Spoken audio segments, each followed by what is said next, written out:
기도하겠습니다. 하나님 아버지, 오늘도 말씀 앞에 섭니다. 이 말씀은 내 발의 등이요 내 길의 빛입니다.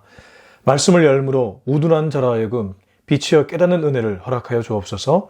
예수님의 이름으로 기도합니다. 아멘.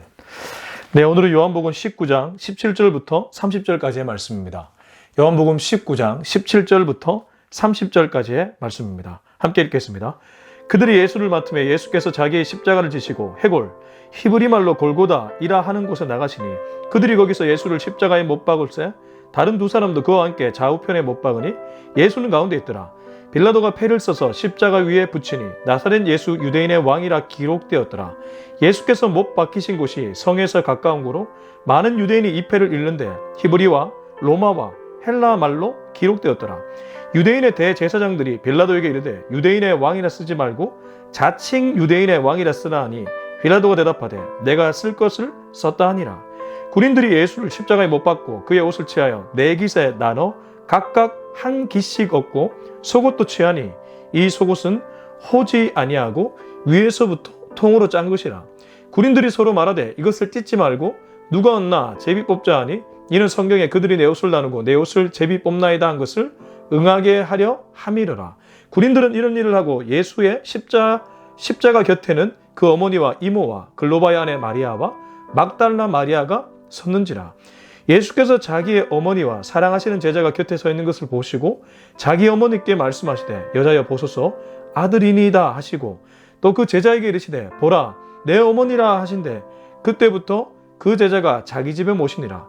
그 후에 예수께서 모든 일이 이미 이루어진 줄 아시고 성경을 응하게 하려 하사 이르시되 내가 목마르다 하시니 거기 신 포도주가 가득히 담긴 그릇이 있는지라. 사람들이 신 포도주를 적신 해면을 우슬초에 메어 예수의 입에 대니 예수께서 신 포도주를 받으신 후에 이르시되 다 이루었다 하시고 머리를 숙이니 영혼이 떠나가시니라. 아멘. 네, 오늘은 요한복음 19장 17절에서 30절까지의 말씀입니다. 요한복음 전체에서 가장 절정에 해당되는 본문은 바로 우리가 오늘 읽은 말씀입니다. 오늘 본문이 요한복음 전체에서 가장 하이라이트라는 것이죠. 저는 일전에 발단전개 위기 절정 결말이라는 소설의 구성에 대한 얘기를 했습니다. 절정은 스토리 전체에서 가장 중요한 사건이자 전환점이 되는 그러한 사건입니다. 오늘 예수님은 십자가의 죽음을 향해 나아가고 있고 실제로 십자가에서 죽으십니다. 복음서 전체, 요한복음뿐만 아니라 복음서 전체에서 가장 중요한 사건이고 이 사건이야말로 우리 기독교인에게 의미하는 바가, 시사하는 바가 가장 크다고 볼 수 있습니다. 아무리 강조해도 지나치지 않는 것이 예수님의 십자가의 죽음입니다. 왜 그러냐 하면 결국 예수님은 십자가에서 우리의 구원을 가져다 주셨기 때문입니다. 십자가의 죽음이 예수님 입장에서는 극악무도한 잔인한 형벌이었지만 우리 입장에서는 우리에게 진정한 자유를 가져다 준 위대한 사건이었기 때문입니다. 참 역설의 진리라고도 말할 수 있을 겁니다. 19장 17절입니다. 그들이 예수를 맡으며 예수께서 자기의 십자가를 지시고 해골, 히브리 말로 골고다 이라 하는 곳을 나가시니 그들이 예수를 맡았다고 하는데 여기 그들은 앞서 나왔던 유대인들, 대제사장들을 가리킵니다. 빌라도는 자신의 간정에 데리고 온 예수를 향해 놓아주려고 했다가 결국 민란이 일어날까 봐 민신이 두려워서 가이사의 충신이다, 가이사를 반역하는 행위다 이 말이 두려워서 예수를 십자가에 언도했습니다. 그리고 예수를 넘깁니다. 유대인들에게 넘기죠. 그러면 우리가 이 17절 읽다 보면 자칫 오해할 수 있는 게 유대인들이 직접 예수를 십자가에 못 박았다 이렇게 생각할 수 있을 겁니다. 그러나 그것이 아니라 넘기기는 유대인들에게 넘겼지만 결국 그를 데리고 골고다 언덕에서 십자가에 못 박는 사람들은 로마의 군인들이었습니다. 23절에 보면 군인들이 예수를 십자가에 못 박고 라고 정확하게 표현하고 있기 때문입니다. 로마의 병정들이 예수님을 십자가에 못 박습니다. 그러면 지금 이 그들이 유대인들을 가리키는 이 그들은 왜 예수를 맡았다고 요한은 표현하고 있을까? 이후 여하를 막론하고 결국 빌라도의 손을 떠나 예수님이 유대인들, 대제사장들 그리고 로마의 병정들에게 넘어갔다는 것이죠. 사실 그분이 우리를 맡으시는 우리의 영원한 목자 되시는데 그들이 예수를 맡았다고 표현합니다. 그들이 예수를 맡을 수 있는 권한도 없거니와 그런 품도 되지 않는데 오히려 요한은 이것을 기록하면서 인간의 무지와 인간의 연약함을 표현하고 있는지도 모르겠습니다. 뒤에 이어서 예수께서 자기의 십자가를 지셨다 이렇게 표현합니다. 왜 하필 십자가형이었을까? 이런 의문을 한번 가질 필요가 있습니다. 당시 로마에는 여러 가지 형벌이 있었습니다. 화형도 있었고 사람을 불로 태워 죽이는 그리고 여러 가지 형벌이 있었는데 왜 하필 십자가형이었을까? 왜 그들은 십자가에 못 박으소서, 십자가에 못 박으소서라고 외쳤을까? 당시 전승에 따르면, 당시 전통과 문화에 따르면 십자가형은 죄수가 죽는 사형 방식 중에 가장 극악무도한 극형이었습니다. 우리가 왜 사람을 능지처참한다 이런 표현 쓰지 않습니까? 가장 잔인하고 모욕스럽고 수치스럽게 죽이는 죽음을 능지처참이라고 표현한다면 로마에서 당시 십자가형이 그러한 형벌이었습니다. 왜 예수님이 가장 극악하고 잔인하며 고통과 수치와 모욕의 상징이었던 십자가에 죽으셔야만 했을까? 어찌 보면 예수님 당신께서 십자가형을 선택한 것 아니겠습니까? 인간의 손에 의해, 무지몽매한 인간의 손에 의해 내몰린 것 같지만 스스로 다 아신 분이 그 선택하신 것 아니겠습니까? 우리의 죄가 그만큼 더럽고 추악하다는 것을 의미할 겁니다. 예수님은 십자가를 지시고 돌아다니면서 남들에게 내가 죄수임을 공포하셨습니다. 당시 십자가형을 지었던 죄수들은 십자가에 달리기까지 사람들에게 노출되었습니다. 지금 예수님도 비아 돌로로사 십자가를 지고 골고다 언덕에 가기까지 여러 스팟을 지나지 않습니까? 대중들이 그를 보면서 저 사람 뭐야? 저 사람 신성모독죄, 가이사 반역죄, 저 사람은 십자가에 처해 마땅한 사람이야 라는 생각을 했을 겁니다. 수치와 모욕이죠. 그리고 옷도 제대로 입었습니까? 옷도 제대로 입지 않고 피를 흘리면서 그렇게 지나갔으니 얼마나 수치스럽고 모욕스럽습니까? 근데 거꾸로 생각하면 그만큼 우리의 죄가 더럽고 추악했다는 것입니다. 여러분, 우리가 아무리 깨끗하고 선하게 살지라도 마음에 죄를 다 짓고 살아갑니다. 과거의 죄와 현재의 죄와 미래의 죄가 다 있습니다. 과거에 여러분이 지었던 모든 죄들, 나는 망각했을지 몰라도 하나님은 다 알고 계시지 않습니까? 나는 모르지만 천지를 주관하시는 하나님은 다 알고 계시지 않겠습니까? 왜 예수님이 모욕과 수치, 그리고 잔인하고 고통스러운 형벌에 십자가형을 당해야 했습니까? 저와 여러분 때문이었습니다. 그리고 지금 십자가형에 언도했던 빌라도 때문이었고, 예수님을 맞다타고 얘기하는 대제사장들과 유대인들 때문이었고, 실제 예수님의 손에 못 박는 로마의 병정들 때문에 예수님은 십자가에 달리셨습니다. 이게 굉장히 영적 아이러니고 패러닥스입니다. 자신들의 손에 의해 죽임을 당하지만 실은 자신들을 위해서 그 죽음을 맞이했으니 이것만큼 아이러니가 없다는 것이죠.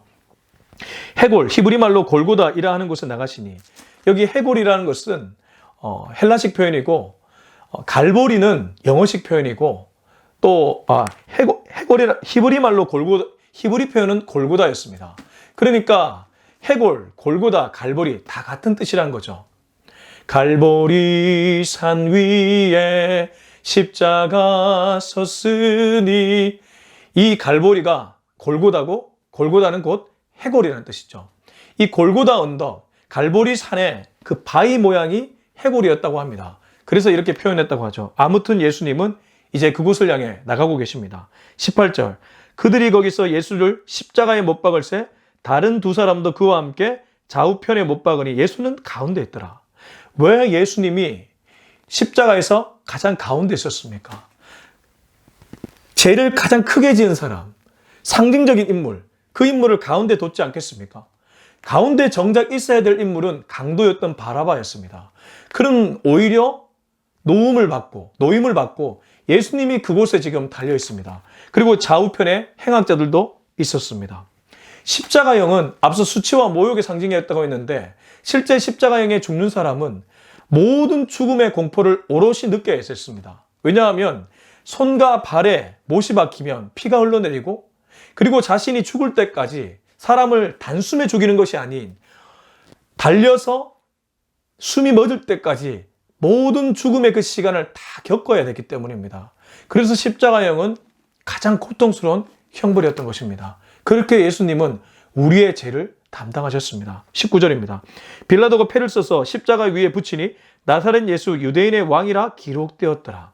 당시 십자가에 형벌을 당하는 죄수에게는 죄패가 붙었습니다. 그 사람의 이름과 그 사람의 죄에 대한 내용이 명패로 붙었다는 것이죠. 지금 그 얘기를 합니다. 빌라도가 패를 직접 썼던 것 같습니다. 십자가 위에 붙입니다. 뭐라고 썼냐 하면 나사렛 예수 유대인의 왕이라. 정말 아이러니하지 않습니까? 십자가의 형벌을 당하는 것도 아이러니지만 예수님의 그 십자가의 명패, 자신의 죄패가 오히려 자신이 누구인지를 드러내는 말이었기 때문입니다. 앞서 이 빌라도 총독의 입술을 통해서 유대인의 왕이라는 말이 선포되었습니다. 그리고 이제는 글귀로 예수님이 유대인의 왕, 아니 인류의 왕이라는 것이 선포되고 있습니다. 아무리 인간들이 계략으로 예수님을 죽음으로 몰고 있지만 그가 인류의 왕으로 오셨다는 것은 오히려 피할 수 없는 진리라는 것이죠. 마음천하에 드러나고 있는 진리라는 것입니다. 그들은 계략으로 대제사장 안나스와 가야바는 예수님을 은밀하게 죽음으로 몰려고 했지만 예수님은 드러내놓고 말한다고 했습니다. 성전과 회당에서 드러내놓고 말했다고 말씀하셨습니다. 지금도 그렇습니다. 십자가의 수치와 모욕, 잔인한 고통을 다 느끼며 죽어가고 계시지만 또 죽음을 맞이하시지만 오히려 그 위에는 유대인의 왕이라는 글귀가 쓰여 있기 때문입니다. 20절입니다. 예수께서 못 박히신 곳이 성에서 가까운 곳으로 많은 유대인이 이 패를 읽는데 히브리와 로마와 헬라말로 기록되었더라. 저는 20절을 읽으면서 참 큰 은혜를 받았습니다.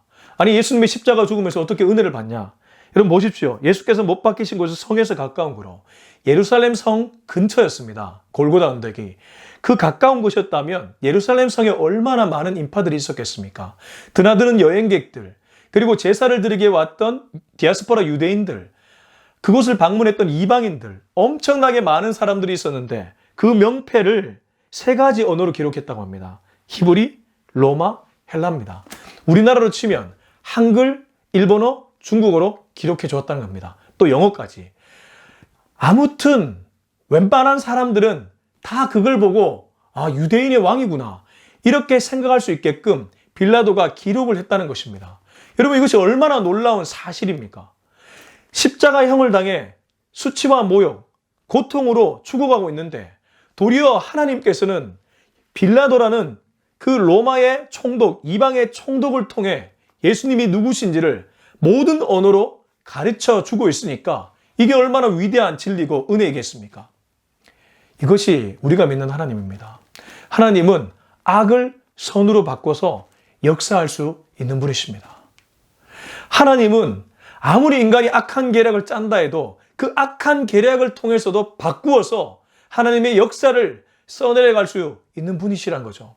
빌라도가 이것을 알고 있을까요? 모르고 했을 겁니다. 무의식적으로 했을 겁니다. 그는 그냥 하는 대로 했을 겁니다. 근데 그는 헬라, 로마, 히브리 모든 언어로 예수님을 유대인의 왕으로 기록함으로써 그 모든 사람에게 예수님이 누구신지를 선포해주고 있습니다. 이방의 입술을 통해서, 이방 사람을 통해서, 돌들을 통해서도 말씀하신 하나님께서 지금 빌라도를 통해 역사하고 있는 것이죠. 여러분, 어떤 의미에서 이 말씀은 지금도 저와 여러분에게 유효합니다. 가끔 하나님은 내 능력이나 내 어떠함이 아니라 상대를 통해서, 그것도 내가 싫어하는 사람을 통해서 내 삶에 역사할 수 있는 분입니다. 이걸 생각하면 여러분 너무 억울해할 필요가 없습니다. 오히려 억울한 그 상황을 통해서 하나님은 선으로 역사할 수 있습니다. 이러한 눈을 뜰 수 있는 저와 여러분이 되었으면 좋겠습니다. 21절입니다. 유대인의 대제사장들이 빌라도에게 이르되 유대인의 왕이라 쓰지 말고 자칭 유대인의 왕이라 쓰라니, 이 대제사장들 얼마나 고약합니까? 끝까지 고집을 부립니다. 그냥 유대인의 왕으로 쓰면 사람들이 아, 저 사람 유대인의 왕이구나 라는 인식을 할까봐 자칭 유대인의 왕이라고 쓰라. 사람들에게 오해를 불러일으키지 않기 위해서 자칭 유대인의 왕이라고 쓰라고 할 정도로 고약했습니다. 끝까지 자기 고집을 부리고 있습니다. 종교인의 전형입니다. 그들은 대제사장들이었습니다. 예루살렘 성전에서 하나님이 말씀하신 제사를 드렸던 인물들이었고 중앙에 있었습니다. 근데 그들은 종교적 지식으로 충만했지 영적 지식은 없었습니다. 영안도 없었습니다. 오히려 지금 자신들의 고집과 자신들의 의견으로 충만합니다. 자기의로 충만하다는 것이죠. 자기의로 충만한 이들은 예수님의 십자가의 고결한 죽음 앞에서도 자신들의 의를 드러내고 있습니다. 얼마나 안타까운 모습인지 모르겠습니다. 이때 빌라도의 반응은 22절입니다. 빌라도가 대답하되 내가 쓸 것을 썼다 하니라. 아까 큰일 십자가형을 언도할 때는 민심, 밀란이 두려워서 그들의 말을 들어줬는데 여기서는 작은 일인지 자신의 고집대로 합니다. 근데 이 자기의 고집대로 하는 이 일 때문에 오히려 많은 사람들, 예루살렘 성을 드나드는 사람들은 예수님이 누구신지를 알게 되었습니다. 참 하나님의 놀라운 역사입니다. 23절 군인들이 예수를 십자가에 못 박고 그의 옷을 취하여 네 깃에 나눠 각각 한 깃씩 얻고 속옷도 취하니 이 속옷은 호지 아니하고 위에서부터 통으로 짠 것이라. 저는 이 군인들의 반응을 보면서 무지몽매한 사람들이 어떤 일을 행하는지를 알 수 있었습니다. 그들이 한 것은 십자가에 못 박히는 예수님에 대한 안타까움이나 동정이나 긍휼보다는 거기서 자신의 실리를 챙기고 있습니다. 얼마 하지 않겠지만 자신들의 실리를 챙기기 위해 옷을 네 깃에 나눠 취하고 속옷도 취했다고 합니다. 벼룩에 간을 뜯어먹어라 이런 표현이 있는 것처럼 그들은 지금 눈앞에 자신들의 메시아가 죽어나가고 있는데도 자신들의 눈앞의 이익에 급급하고 있습니다. 우리 인간들의 모습 아니겠습니까? 대의명분은 고사하고 지금 눈앞에 이익에 급급한 정말 연약한 인간의 모습을 로마의 군인들, 로마의 병정들이 그대로 보여주고 있지 않습니까? 근데 더 놀라운 것은 바로 이 행동이 말씀을 성취하는 행동이었다는 겁니다. 24절 군인들이 서로 말하되 이것을 찢지 말고 누가 왔나 제비 뽑자 하니 이는 성경에 그들이 내 옷을 나누고 내 옷을 제비 뽑나이다 한 것을 응하게 하려 함이로라. 군인들은 이런 일을 하고 밑으로 내려가면 시편 22편 18절의 말씀이 성취되는 장면이라는 것이죠. 그들은 자신들의 실리 때문에 자기의 이익으로 이러한 행동을 했는데 오히려 이 일조차 하나님의 말씀에 예언되었다는 것이고 그것이 성취되고 있습니다. 여러분 앞서 빌라도가 글귀를 써서 예수님을 선포하는 그런 모습을 보였다면 군인들이 자신의 실리를 취하는 이 말씀조차 하나님은 선으로 바꾸고 있습니다. 오히려 말씀을 성취하는 그러한 역사로 바꾸어내고 있다는 것입니다. 진짜 하나님은 위대하신 분입니다. 우리가 믿는 하나님은 놀라우신 분입니다. 여러분 우리를 막는 무리들, 지금 기독교를 탄압하는 무리들, 그리고 우리가 신앙생활할 때 우리를 막는 가까운 사람들 많이 있지 않습니까? 우리가 그들에게 해를 끼치지 않고 우리가 그들에게 비상식적으로 행동하지 않고 정말 선으로 되어 있는데도 나에게 악으로 갚는다면 여러분 괜찮습니다. 자유하십시오. 하나님은 그들을 통해서도 역사할 수 있는 분이기 때문입니다. 가까운 사람들이 진리를 취합니다. 나는 바보처럼 다 놓쳐버리고 있고 당하고 있습니다. 괜찮습니다. 하나님은 반드시 여러분에게 놀라운 은혜로 역사해 주실 것입니다. 저는 이것을 믿습니다. 여러분 이런 믿음 없다면 신앙생활 할 필요가 없죠. 세상 사람들과 신앙인이 다른 것이 전혀 없겠죠. 바보 멍청이처럼 사는데 우리는 늘 손해보고 사는데 뭐가 유익이 있겠습니까? 그럼 오늘 말씀 보십시오. 군인들은 십자가의 죽음에 달린 예수님을 보면서도 자신들의 이익이 급급하지만 결국 하나님은 선으로 역사하셔서 말씀을 성취시키고 있습니다. 우리가 손해볼 수 있습니다. 우리가 피해를 입을 수 있습니다. 억울함에 내몰릴 수 있습니다. 그러나 하나님은 결국 선으로 바꿀 수 있는 놀라운 역사의 하나님이신 줄 믿습니다. 이 믿음을 꼭까지는 저와 여러분이 되었으면 좋겠습니다. 5절입니다. 예수의 십자가 곁에는 그 어머니와 이모와 글로바의 아내 마리아와 막달라 마리아가 섰는지라. 십자가의 죽음 옆에 여인들이 있습니다. 예수님의 어머니 마리아, 그리고 막달라 마리아, 그리고 이모, 글로바의 아내 마리아. 도대체 마리아가 몇 명인지 모르겠는데 당시 유행하는 이름이 마리아였습니다. 과거 우리 어머님 세대에 순자 이런 이름이 유행했던 것처럼 지금 우리가 본문을 보고 있는 이 시대에는 마리아라는 이름이 여자들 사이에 유행했다는 것이죠. 이후 여하를 막론하고 지금 여인들이 있습니다. 나중에 부활의 첫 목격자들도 여자들이었습니다. 믿음의 여인들은 위대합니다. 디모데를 길렀던 사람이 누구입니까? 디모데 외로어유, 외조모 로이스 어머니 유니게입니다. 디모데, 그 에베소 교회의 유명한 목회자였던 디모데를 기른 인물들이 외조모 로이스와 어머니 유니게. 지금 예수님의 십자가 곁에도 예수님의 어머니 마리아와 이모와 막달라 마리아와 글로바의 아내 마리아가 있습니다. 이 여인들이 끝까지 예수님의 죽음을 지켜보고 있었다는 것이죠. 여러분, 위기의 순간에 남자들, 그 용맹하다는 남자들 다 도망갈 수 있을지 몰라도 진하게 예수님을 만났던 여인들은 끝까지 헌신합니다. 지금 시대도 그렇습니다. 끝까지 기도에 무릎을 꿇는 권사님, 집사님, 여자 성도님들, 이분들의 기도를 통해서 교회는 부흥될 수 있습니다. 숫자만 많아지는 것이 아니라 교회가 새로워질 수 있고 교회가 교회다움을 찾을 수 있다는 것입니다. 목회자를 위해서 기도하는, 기도에 헌신하는 분들이 얼마나 많이 있습니까? 그분의 기도로 목회자가 말씀을 바르게 선포할 수 있는 줄로 믿습니다. 목회자 한 명이 하나님의 은혜 입어서 전하는 것 아니지 않습니까? 예수님도 마찬가지셨습니다. 예수님이 사역을 할 때 예수님을 도와주셨던, 물밑에서 기도했던, 예수님을 따라다녔던 많은 여인들이 있었습니다. 지금도 그렇죠. 그 얘기를 하고 있습니다. 26절, 예수께서 자기 어머니와 사랑하시는 제자가 곁에 서 있는 것을 보시고 자기 어머니께 말씀하시되 여자여 보소서 아들이니이다 하시고, 가상칠언이라고 있습니다. 예수님이 십자가에서 말씀하셨던 7가지의 말씀들이 있죠. 지금 예수님은 자기의 어머니 마리아와 사랑하신 제자, 이 사랑하시는 제자는 요한을 가리킨다고 합니다. 그 세베대의 아들들이 있잖아요. 베드로와 야고보와 요한 할 때 그 요한을 가리키는데, 어머니와 요한이 곁에 서 있는 걸 보고 자기 어머니께 말씀합니다. 보소서 아들입니다. 이건 마지막 순간에 마리아를 위로하는 말씀이었다고도 얘기합니다. 어찌됐든 예수님은 가족을 챙기고 있습니다. 그래서 요한 보고 어머니를 모시라고 하죠. 한번 뒤에 말씀 먼저 읽어보겠습니다. 27절, 또 그 제자에게 이르시되 보라 내 어머니라 하신대 그때부터 그 제자가 자기 집에 모시니라. 아들이 죽으면 어머니의 마음이 얼마나 공허하고 아프겠습니까? 제가 아는 분 중에도 아들을 먼저 보낸 분들이 많지는 않지만 덜어 있습니다. 그분들은 아들 얘기에 나오면 눈물부터 흘립니다. 그럴 수밖에 없지 않습니까? 인간이 겪을 수 있는 고통 중에 자신이 몸이 아픈 고통도 있지만 자신의 자녀를 먼저 떠나버리는 고통만큼 큰 고통 없을 겁니다. 평생의 한이 된다고 합니다. 어떤 분은 그것 때문에 암에 걸려 죽기도 합니다. 아들을 먼저 보낸 그 슬픔이 너무 커서 그 스트레스 때문에 자신의 육체도 암으로 힘들게 되는 것이죠. 그만큼 그 고통이 크다는 것이죠. 예수님은 알고 계셨습니다. 예수님은 모든 것을 다 알고 계셨습니다. 그렇기 때문에 자기가 십자가에 달리면서 지금 눈앞에 눈물 짓고 슬퍼하는 엄마를 보면서 위로하기를 원하셨죠. 예수님의 인간다움, 예수님의 사람을 사랑하는 마음이 충만하게 나타난 장면입니다. 그리고 사랑하는 제자 요한에게 맡기죠. 그 제자가 이르되 네 어머니라. 이제 네가 어머니를 모시라는 것이죠. 그 제자에게 부탁하시는 것이죠. 그때부터 그 제자가 자기 집에 모시니라. 이 요한도 참 멋집니다. 그때부터 예수님의 어머니 마리아를 자기 집에 모셨다고 하지 않습니까? 사실 우리는 비겁할 때가 많이 있지 않습니까? 누군가가 부탁해도 막상 말 못할 때가 많이 있습니다. 요한은 어떤 의미에서 예수님의 부탁을 기꺼이 감당합니다.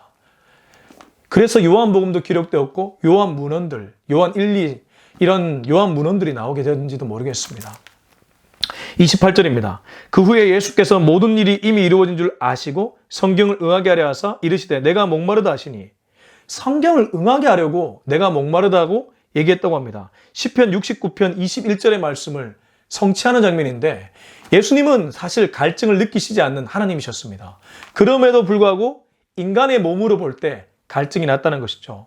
다른 복음서를 보면 쓸개탄 포도주를 줬을 때 마시지 않습니다. 그거 마취제였거든요. 당시 쓸개를 탄 포도주가 마취제였는데 그건 마시지 않고 신 포도주를 마십니다. 그 후에 예수께서 모든 일이 이미 이루어진 줄 아시고 성경을 응하게 하려 하사 내가 목마르다 하시니, 29절, 거기 신 포도주가 가득히 담긴 그릇이 있는지라 사람들이 신 포도주를 적시내매를 우슬초에 메어 예수의 입에 대니, 로마의 병정이 아마 주변에 있었던 무리 중에 한 명이 우슬초에 대서 예수님의 입가에 신 포도주를 갖다 대었던 것 같습니다. 그걸 예수님이 마시시죠. 신 포도주는 십자가의 죽음을 기다리는 로마의 군인들이 갈증을 달래기 위해 마셨던 음료라고 합니다. 갈증을 달래게 한 어떤 수단이었다는 것이죠. 십자가 형별이 길어지면 2박 3일 막 이렇게 진행되었기 때문에 그 곁에 지키는 로마의 군인들도 갈증 나는 것을 해결하기 위해 신포도주를 마셨다는 것이죠. 근데 이것조차 하나님의 말씀을 이루기 위한 행동이었다는 겁니다.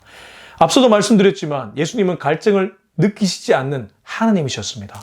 그럼에도 불구하고 인간으로서 갈증을 느끼시고 특별히 이 말씀을 이루기 위해서 내가 목마르다라는 가상칠언 중에 한 말씀을 하시고 신포도주로 자신의 입술을 적시셨던 것이죠. 30절입니다.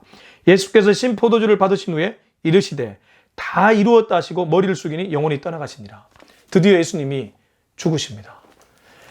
여기 다 이루었다는 이 표현 정말 유명한 표현이죠. 다 이루었다는 것을 구약의 표현으로 바꾸면 다 지불하셨다, 다 갚으셨다, 다 치루었다, 이런 표현입니다. 이 예수님의 십자가의 죽음을 잘 묘사해주는 구약의 사건이 있습니다. 창세기 22장, 아브라함의 하나밖에 없는 아들 이삭이 모리아산에서 번제로 드려지는 장면입니다. 우리 말씀을 찾았으면 좋겠습니다. 창세기 22장입니다. 창세기 22장 12절부터 14절을 함께 읽었으면 좋겠습니다. 12절부터 14절입니다. 사자가 이르시되 그 아이에게 네 손을 대지 말라. 그에게 아무 일도 하지 말라. 네가 네 아들 네 독자까지도 내게 아끼지 아니하였으니 내가 이제야 내가 하나님을 경외하는 줄을 아노라. 아브라함이 눈을 들어 살펴본즉 한 순양이 뒤에 있는데 뿔이 숯불에 걸려 있는지라. 아브라함이 가서 그 순양을 가져다가 아들을 대신하여 번제로 드렸더라. 아브라함이 그 땅 이름을 여호와 이레라 하였으므로 오늘날까지 사람들이 이르기를 여호와의 산에서 준비되리라. 하나밖에 없는 아들을 바치라는 하나님의 명령에 순종했습니다. 그때 이삭이 아버지와 함께 모리아 산에 갑니다. 그도 예수님이 십자가를 직접 지고 갔던 것처럼 아버지와 함께 직접 갑니다. 그리고 그는 이제 아버지가 번제를 올려드리려고 할 때 순종합니다. 이때 하늘에서 음성이 들립니다. 아브라함아, 아브라함아, 그만하면 됐다. 네 아들에게 손대지 말라. 그리고 아브라함이 돌아보니까 숯불에 걸려있는 순양 한 마리가 있습니다. 그걸 번제로 올려드립니다. 그 순양이 누구입니까? 오늘 요한복음 19장에 갈보리 언덕, 골고다 언덕에서 십자가의 죽음을 맞이하시는 예수님입니다. 6월절 어린 양 대신 예수님이라는 겁니다. 그분이 아들을 바쳐야 됐던 아브라함이 순양을 바쳐 다 이루었던 것처럼 지금 자신이 직접 죽으심으로써 희생제물로 죽으심으로써 다 이루고 계신 겁니다. 그래서 창세기 22장 14절에 보면 아브라함이 그 땅의 이름을 여호와 이레라 하였으므로 오늘날까지 사람들이 이르기를 여호와의 산에서 준비되리라 하더라. 여호와의 산이 오늘 복음서에 보면 바로 갈보리 산을 가리키는 것이죠. 거기서 하나님이 직접 인간의 옷을 입고 예수님으로 나타나 죽으셨던 것입니다. 여러분, 놀라운 복음입니다. 고개를 숙이시고 영혼이 떠나갔다고 하는데 이건 완전한 죽음을 가리킵니다. 영혼이 떠나가는 것은 완전히 분리되어서 그가 죽었다는 것을 의미하죠. 십자가를 부인하고 싶고 부활을 부인하고 싶은 사람들은 예수님이 잠깐 기절했다고 얘기하지만 예수님은 분명히 죽으셨습니다. 사망을 맞이하셨습니다. 인간이 죄를 지어서 이 땅에 들어온 사망을 직접 당하셨습니다. 그러나 우리가 아는 것처럼 그는 사망에서 3일 만에 깨어납니다. 부활하십니다. 어떠한 종교에도 이러한 가르침은 없습니다. 어떠한 종교에도 이러한 생명이 살아나는 부활 사건은 없습니다. 죽음을 통과해서 부활로 이어지는 이 사건은 없다는 것입니다. 여러분, 왜 이 사건이 복음서의 절정입니까? 요한복음의 절정입니까?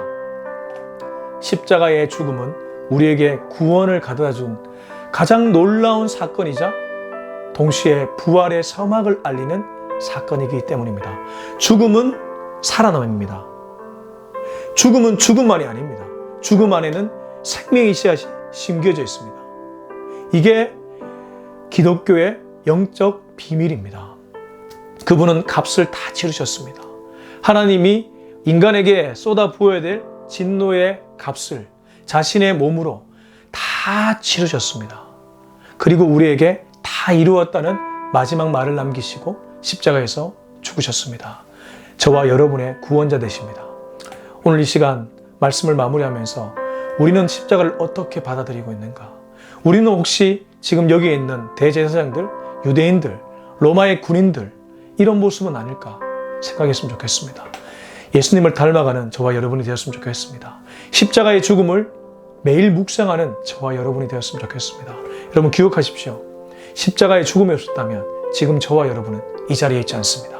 이 사실을 날마다 기억해 하나님께 영광 돌릴 수 있는 우리의 남은 생애가 될 수 있기를 주님의 이름으로 축원합니다. 기도하겠습니다. 우리 자신을 놓고 한번 기도했으면 좋겠습니다. 주님, 날마다 십자가를 묵상하게 하여 주옵소서. 날마다 십자가의 죽음을 묵상하게 하시고 나도 죽어야 될 영역에 죽을 수 있는 담대함을 허락하여 주시옵소서. 그러나 죽음 뒤에 반드시 부활이 있다는 것도 기억해내게 하여 주옵소서. 우리 이 기도 제목 가지고 주님의 이름 한번 찾고 간절하게 기도하도록 하겠습니다. 주여, 하나님 아버지, 오늘 요한복음 가장 중요한 본문을 읽었습니다. 예수님은 골고다 언덕 십자가에 달리셨습니다. 바라바가 달려야 될 중앙에 예수님이 달리셨습니다. 이것도 역설이고 예수님이 수치와 모욕의 상징인 십자가형에 처한 것도 아이러니입니다. 그러나 그럼에도 불구하고 그렇게 선택하신 것은 우리 때문이었습니다. 우리의 죄 때문이었습니다. 우리가 죽어야 될 십자가의 형벌을 예수님 당신께서 치르시고 이루셨습니다. 그래서 다 이루었다는 말씀을 하신 줄로 믿습니다. 내가 치러야 될 값을 예수님이 대신 다 치르셨습니다. 이 놀라운 영적 비밀 앞에 감탄하는 우리가 되게 하시고 감사해야 하는 우리가 되게 하시고 항상 십자가를 기억해내 주님의 길을 따라가는 우리의 남은 생에 되게 하여 주시옵소서. 빌라도처럼 살지 않기를 원합니다. 하나님 아버지, 안나스와 가야바처럼 살지 않기를 원합니다. 유대인처럼 살지 않기를 원합니다. 로마의 병정들처럼 옷을 취하는 실리주의자들이 되지 않기를 원합니다. 오히려 예수님을 닮아가는 영적 신앙인으로 거듭나는 인생 되게 하여 주시옵소서. 이제는 우리 주 예수 그리스도의 은혜와 하나님의 사랑과 성령의 위로하심, 교통하심, 충만하심, 기름 부으심의 역사가 날마다 예수님의 십자가를 묵상하기로 다짐하는 우리 모두의 머리 위에 지금부터 영원토록 함께하기를 간절히 축원하옵나이다. 아멘.